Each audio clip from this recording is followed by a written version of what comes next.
Hey everybody, it's Brochstein coming to you from Houston to talk about cannabis stocks. If you don't know me, I run 420 Investor, which I moved from Bad Zynga to Seeking Alpha, and I do publish a lot of articles at Seeking Alpha for non-subscribers. And I also run new Cannabis Ventures. So we are more than a week into a huge change in the market, and I'll talk more about that at the conclusion. This is going to be a pretty quick video because there's not a lot going on besides price action.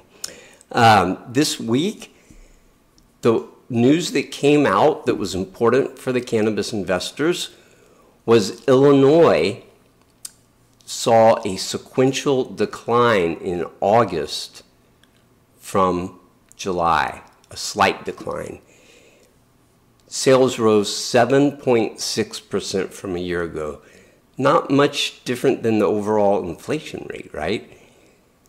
That's a relatively new market, fully adult use, which is bigger than their medical, which is shrinking. So that was the adult use cannabis sales at 139.2 million. I did write a piece, and I'll tell you, it wasn't the first piece. I had a piece rejected. Why? I forgot.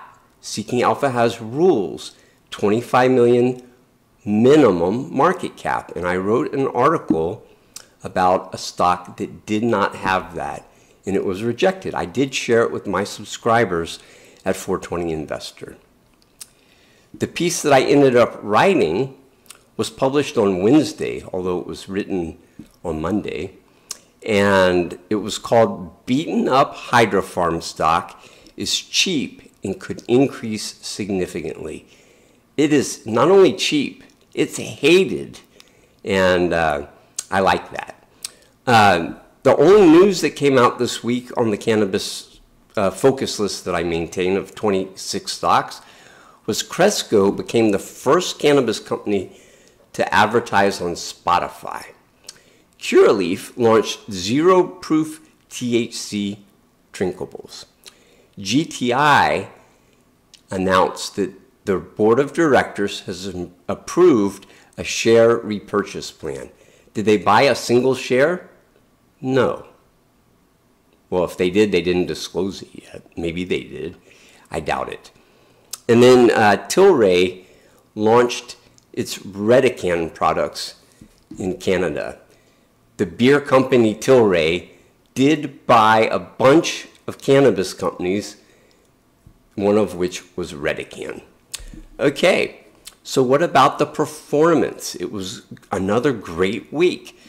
So just to back up a little bit, if you're just looking at the market today and you missed this, I will explain. On Wednesday, a week ago, the Health and Human Services disclosed,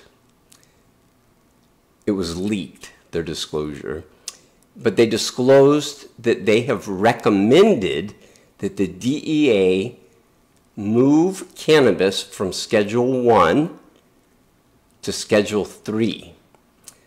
Does that mean that's what's going to happen? No. It could move to Schedule 2, which would be a disaster. I'll explain that in a moment. It could take a long time. There's no rules. And there are a lot of people out there that their whole angle is they need cannabis stocks to go up. So everything they see is extrapolated to the max. And I'm not playing that game. Why is 3 a big deal? If the DEA agrees and goes to 3, then 280E tax goes away. I have been saying all year, I don't know when it's going to happen, but there are 2 good things that could happen, and I have my eyes open for them. One of them is the end of 280E. So I have my eyes on this. The other one is the ability to uplist. And then if you want to move that whole conversation forward, Now all of a sudden people are talking about safe banking again. I don't think safe banking really matters.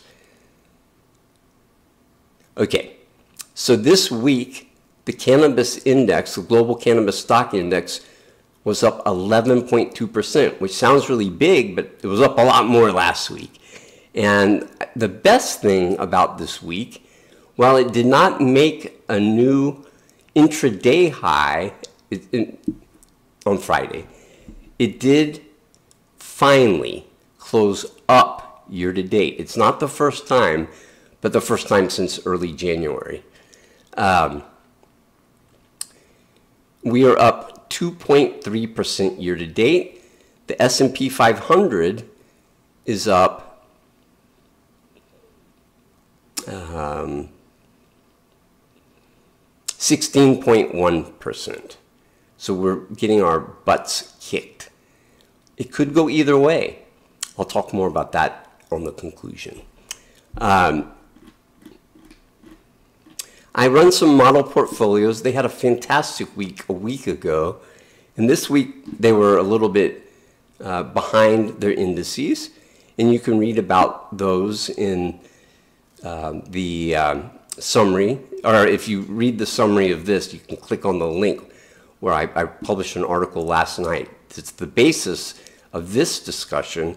And you can read all about not only what the performance has been, but perhaps more importantly, the actions I took. And that's what I'll get back to in just a moment.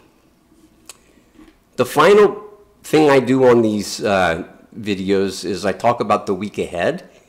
And High Tide, which is about unchanged year to date, hosts its Q3 call during market hours on Friday. So the way I wanted to conclude today is to share a warning. Am I a bear? No. I'm just not going to play the game that all these idiots play.